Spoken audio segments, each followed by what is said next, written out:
Welcome back. So, what kind of reworking happened to our story of the true portrait of Jesus? At the end of the 6th century, the legend gets a decisive boost and develops into two main variations. In the first, the image is no longer made by the painter Hannan in front of Jesus in Jerusalem. The image becomes nothing less than a miraculous self-portrait, not made by human hands. The idea here is that human beings are not able to paint the glorious face of God Jesus. The image must have been given by Jesus himself. And in the second, instead of a picture on an icon, the image of Jesus becomes a supernatural picture on a piece of cloth. Henceforth, this portrait, not made by human hands on cloth, is known by the Greek concept of Mandylion.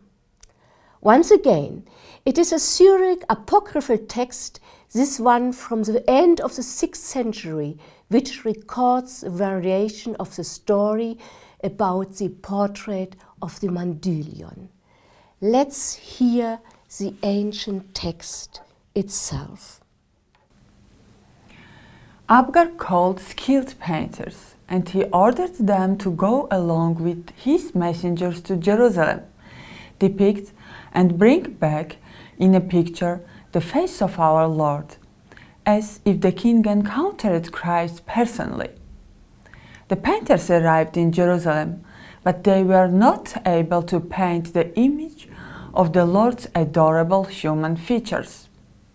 So, when our Lord Christ realized, through his divine understanding, the love of King Abgar for him, and having seen that the painters couldn't paint his image as he was, Jesus took a cloth and imprinted his face on it, and it turned out as Jesus really was. The earliest church image showing this variation of the story is a 10th century icon in the monastery of St. Catherine on the Sinai. The icon shows King Abgar sitting on the throne while his messenger from Jerusalem presents him the portrait on cloth, the Mandylion, with the features of Jesus' face on it. Jesus' oval face has strong eyebrows, brown hair and a short beard. Long strands of hair fall on both sides. It is this depiction of Jesus' face that henceforth becomes one of the most reproduced images in the iconography of Byzantine art and Eastern Christian art. The icon kept in St. Catherine's monastery was painted at the time when the portrait of Jesus was transferred in 944 from Edessa to the Byzantine capital Constantinople. It was kept in the collection of the treasures in the imperial palace. It became one of the holiest relics in the Byzantine capital. This miniature in a Byzantine manuscript, now kept in the National Library of Madrid, illustrates the transfer of the picture to Constantinople. It shows how the Byzantine emperor, surrounded by his dignitaries, receives the portrait of Jesus. He embraces and kisses it. At this period, in the 10th century, many other variations of the story of Jesus' portrait were already circulating and in different languages. One important variation tells how the portrait was miraculously duplicated and brought into other towns so that these cities too could possess a copy of the image of the Mandylion, not made by human hands. This copy is known as the keramion. What does keramion mean? It is a Greek word for brick. But let's hear the story itself. King Abgar was journeying upon the road with his escort back from Jerusalem. They came to the city of Mabuk. They remained overnight outside the city in the shop of a potter. Out of fear of robbers, they placed the portrait of Christ between two bricks. Then they slept. Now, during the night, there came down a dark pillar of fire upon the portrait. And when the guards of that city passed by and saw this grand wonder, they were amazed and cried out.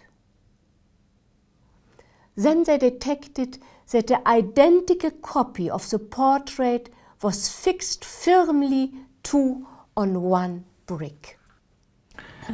Now let's have a quick look at Arabic tradition, in which this story circulated as well. Here we have to distinguish between the Muslim and Christian Arabic traditions. According to Islam, Jesus Christ is a prophet and not at all the Son of God. Therefore, the Muslim Arabs were less concerned with the question of Jesus' true image than the Arabic-speaking Christians. But several Christian Arabic authors liked to recall the story of Jesus' portrait. They often used the story as an argument in polemics with Muslims. Muslims considered the Christian veneration of images as idolatry. Thus, a Christian Arab bishop of the 9th century named Theodora Bukhura wrote a treatise on the duty of Christians to maintain the veneration of icons. One of his main arguments concerns our portrait of Jesus. Another testimony in the Arabic language is given by a Coptic priest from Egypt at the beginning of the 13th century named Abu al-Makarim. He was the author of a kind of ecclesiastical geography. In the following videos by our colleagues, you will hear again about this Coptic author. Now, Abu al-Makarim writes about two distinct portraits of Jesus. One portrait is a Mandylion stored in Edessa, and the other one is a Mandylion stored in the Imperial Church of Hagia Sophia in Constantinople. The images of Jesus are already proliferating. Jesus' portrait, or the Mandylion, was not only considered to be authentic but also full of healing power. It was used as a talisman. This 14th century amulet scroll in Greek and Arabic from the Piermont Morgan Library in New York testifies to the miraculous power attributed to Jesus' image. The Mandylion became a prominent painting in Byzantine and Eastern Christian art. In our next video, a movie will further highlight the importance of the Mandylion, Jesus' image not made by human hand, of ancient and present Christian piety. Let's see how the Mandylion and its story spread as far as the Caucasus in Armenia and Georgia.